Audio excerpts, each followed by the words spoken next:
10-2 were my picks at UFC Perth. One of the nicer nights of the year. Maybe it was 11-1 because I saw the referee step in and stop the fight with Jake Matthews having a full-blown guillotine on Neil Magny. Referee comes in, fucking waves it off. He's out, right?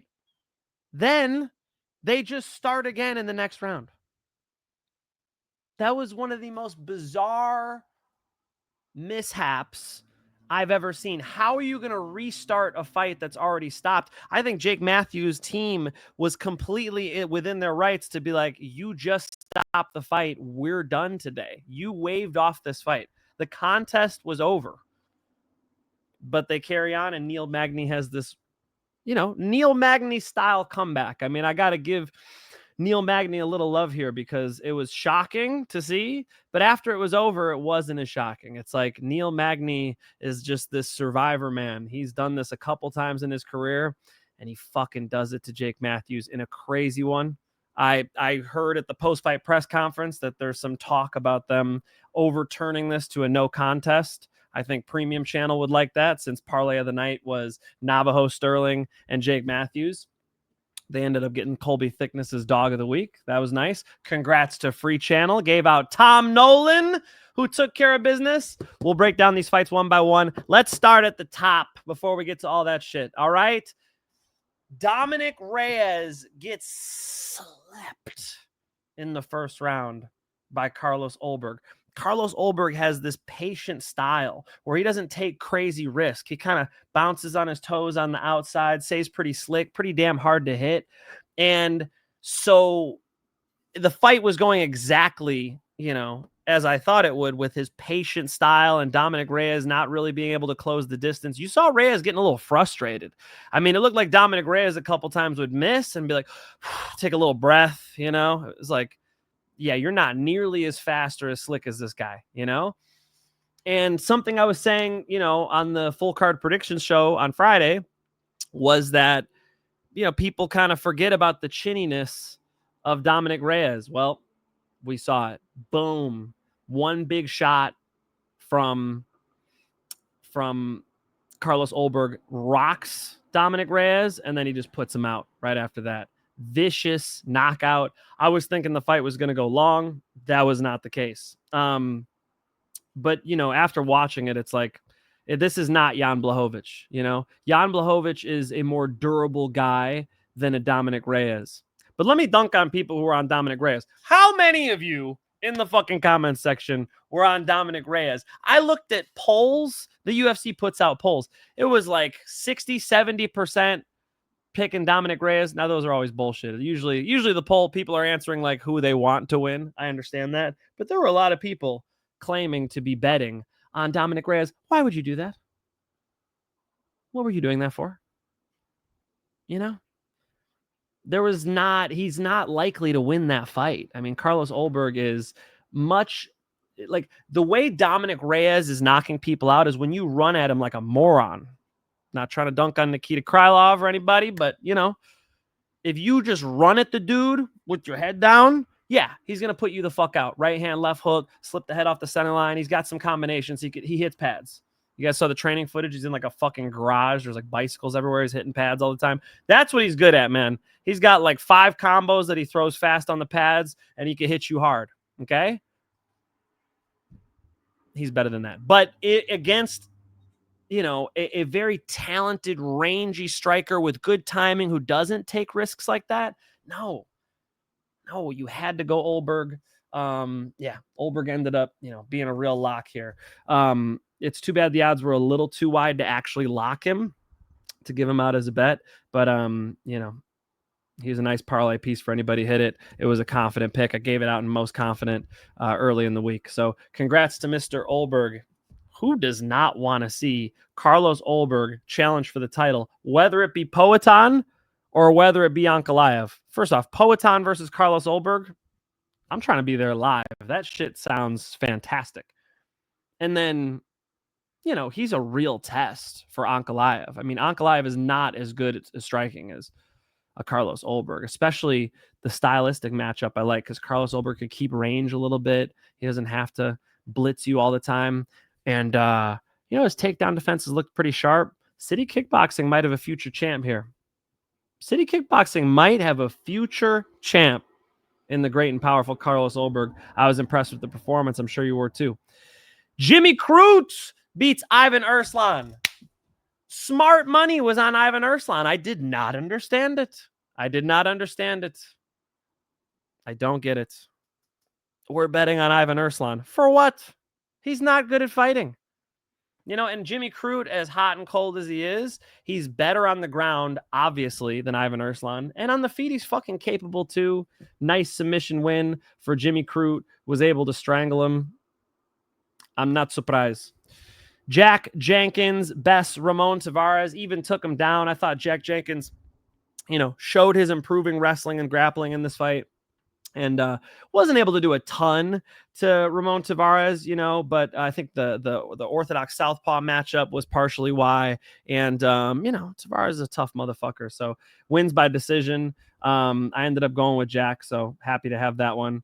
Now we're on the Neil Magny one. I mean, Neil Magny getting a Darce choke is not insanely shocking, I guess. The dude has arms like a serpent, But Jake Matthews has more submission victories inside the UFC than Neil Magny. Jake Matthews is on a fucking roll. Neil Magny's 38. Jake Matthews is the better striker between the two. It seemed like the stars were aligning here for Jake Matthews. So, surprising to me initially to see Neil Magny winning.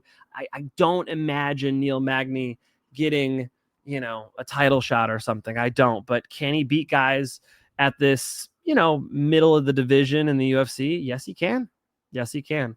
A nice fucking comeback victory after getting the fight stopped because they thought he was out in that guillotine. Madness. Tom Nolan beats Charlie Campbell via submission. Okay, it was something I pointed out here because the more fucking tape I watch on Charlie Campbell, I'm like, damn, he's giving me shades of like Jack Della Maddalena, changing the stances. He sits down on his shots nice.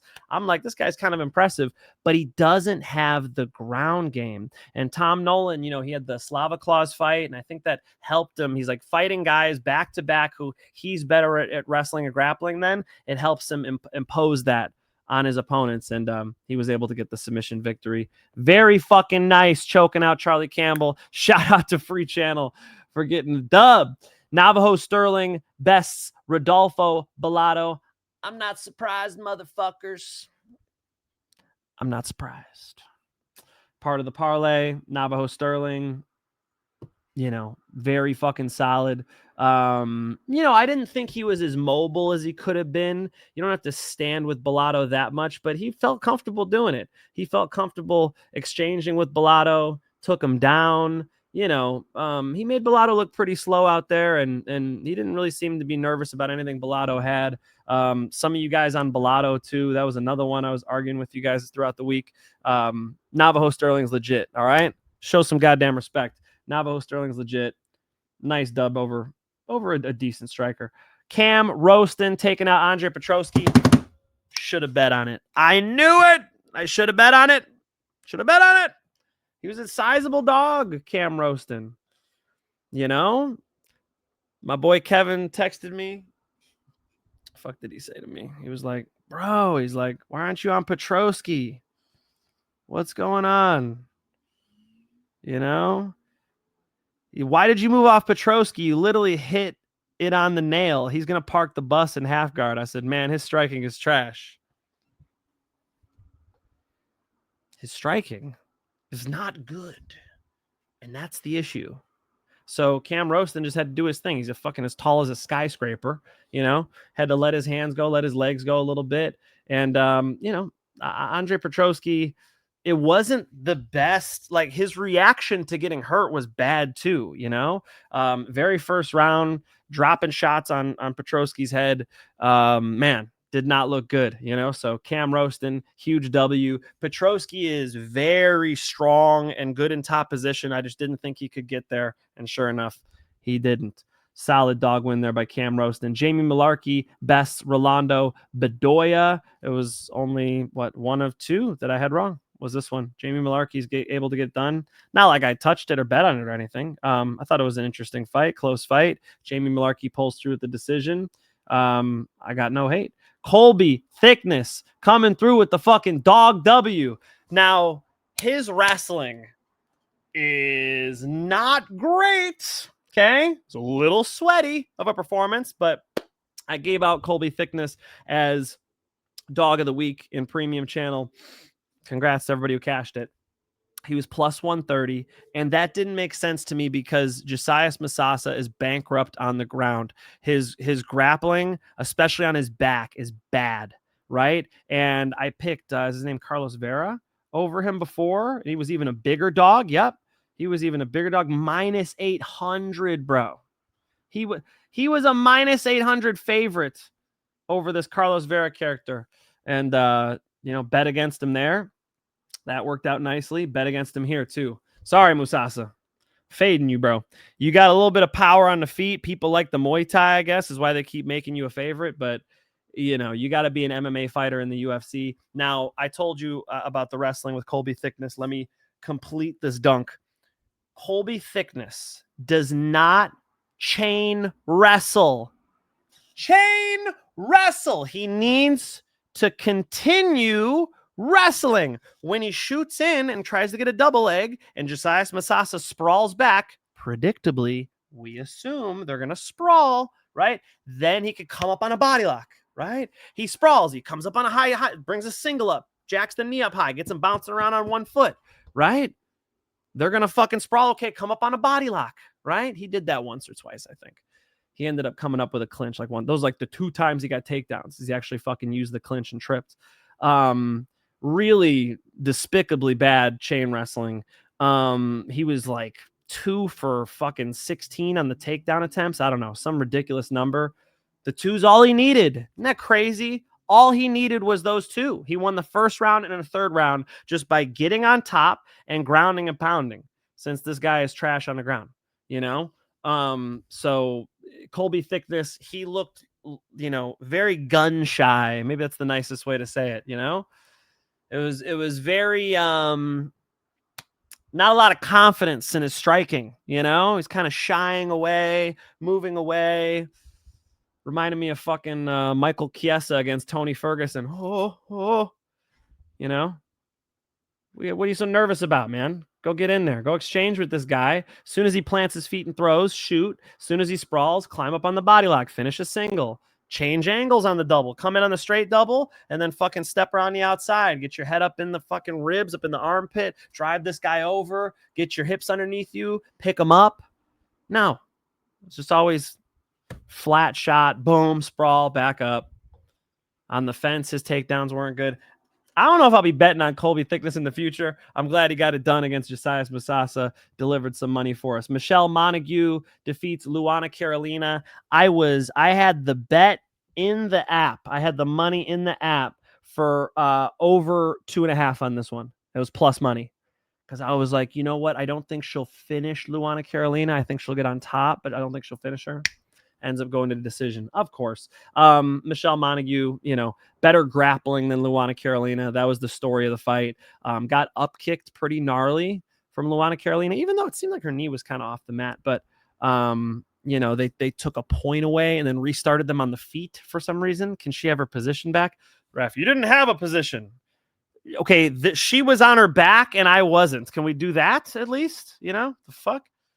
Michelle Montague gets it done. Very nice UFC debut. Brando, Peričić dominates Elisha Ellison. Elisha Ellison in there looking confident, trying to throw his hands, but Peričić was not going to be denied. He hit him with big shots on the feet, big shots in the clinch, and big shots on the ground to knock him out. It was a one-sided ass whooping, and Brando Peričić was swinging the hammer. Very, very dominant knockout in the first 2 minutes of the first round for Brando. Welcome to the UFC to you, sir.